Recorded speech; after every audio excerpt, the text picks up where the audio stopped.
माझ्या भाषणामुळे आपल्या सगळ्यांना खात्री झाली असेल की आज संपूर्ण दिवसाचं चर्चासत्र हे किती उंचीचं असणार आहे, कारण बीजभाषणच इतक्या उंचीचं झालेलं आहे की संपूर्ण दळवींच्या चरित्राचा परिचय आपल्याला या ठिकाणी आणि साहित्यिक क्षेत्रातल्या त्यांच्या कार्याचा परिचय होणार आहे. खरोखरच जयवंत दळवींचं साहित्य हे माणसाच्या अंतर्मनाचा शोध घेणारं असं साहित्य, आणि या साहित्याचा अभ्यास करताना काळाच्या संदर्भानेच आपल्याला अभ्यास केला पाहिजे. कारण या कोकणी माणसाने जसा कोकणचा ठसा साहित्यावर, संपूर्ण साहित्यावर आणि संपूर्ण भारतातील साहित्य विश्वावर पेरलेला आहे आणि त्याच्यामुळे कोकण हा सर्वत्र पोहोचलेला आहे. खरोखरच वेगवेगळ्या साहित्य प्रकाराला दळवींनी हात घातलेला आहे. आणखीन एक महत्वाची गोष्ट मला इथे सांगावीशी वाटते की पिअराय नामक म्हणजे अमेरिकन फंडातून जे पैसे आलेले होते त्याचं जे काम होतं त्याच्यातून मराठीमध्ये म्हणजे त्यांनी कथा कादंबरीकार आहेत, नाटककार आहेत, सरांनी सांगितलं तसे समीक्षा नाही पण ठणठणपाळ आणि जे काय ललित मासिकांमधून ठणठणपाळ आणि घटका गेली पळे गेली हे सदर येत होतं.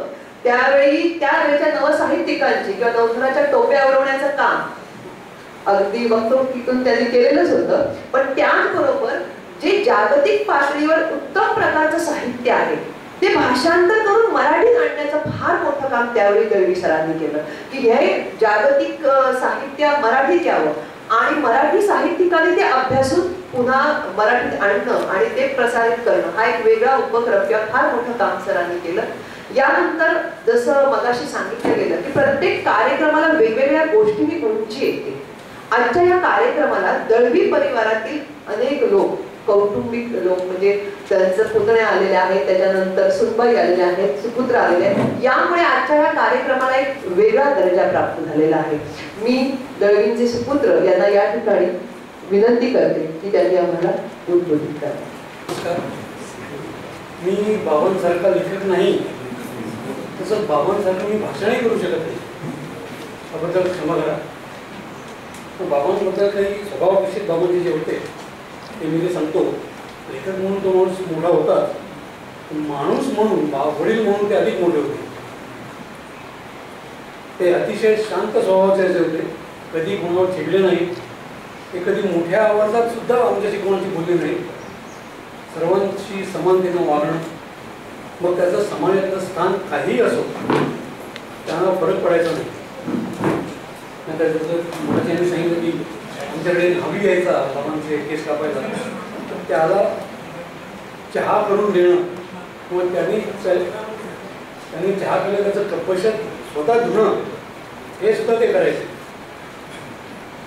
म्हणजे अत्यंत स्वावलंबी होते बाबा, स्वतःची कामं स्वतः करणं. मी कधी त्यांनी आम्हाला सांगितलं नाही अरे गिरी सुद्धा पाणी दे, नाही, ते स्वतः जायचे, पाणी घ्यायचे, स्वतः काही करायचे.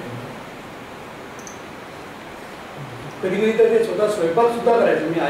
माझी आई बायको बाहेर गेल्या तर ते भात लावायचे, मासे तळायचे, ताट्या आवरून ठेवायचे, लावून ठेवायचे, सगळं करायचे. ते त्यांना खाण्यापिण्याची, मित्रांना पार्ट्या द्यायची एक आवड होती. सगळ्यांनी सर्वोत्कृष्ट मासेही खावी असा एक त्यांचा अट्टास असायचा. आणि त्यांची आवड म्हणजे कुठल्याही टपरीवर जाऊन ते खायचे, काही खायचे. त्यांचं म्हणणं होतं की जेवढं हॉटेल कळकट तेवढे पदार्थांना चव रिक्षावाले, टॅक्सीवाले वगैरे खाणं खायचे, तिथे जाऊन सुद्धा ते खायचे, असा त्यांचा स्वभाव होता. मुंबईमध्ये त्यांनी एक दादरचे दिवस म्हणून एक सकाळमध्ये लेख लिहिला होता. त्यात इराण्याच्या हॉटेलमध्ये खिमा पाव कसा खायचा याचं त्यांनी छान उदाहरण दिलं होतं की खिम्यामध्ये तेल असतं, खिम्याच्या त्या बशीच्या खालच्या पुढच्या भागात खाली लिंबू ठेवायचा, ते बशी तेल की तेल वाहून जातं आणि मग तो खिमा खायचा. तसं म्युन्सिपल कॉर्पोरेशन आहे मुंबईचं, त्यांची जर एक साफसफाई कामगारांची एक कॉलनी आहे, तिथे बाहेर एक हॉटेल होतं, रामदास हॉटेल किंवा असं ते नाव. तर तिथे जाऊन ते त्या लोकांबरोबर बसून तिथला घावण आणि बटाट्याची पातळ भाजी हे पदार्थ दर 2 दिवसांनी जाऊन खायचे.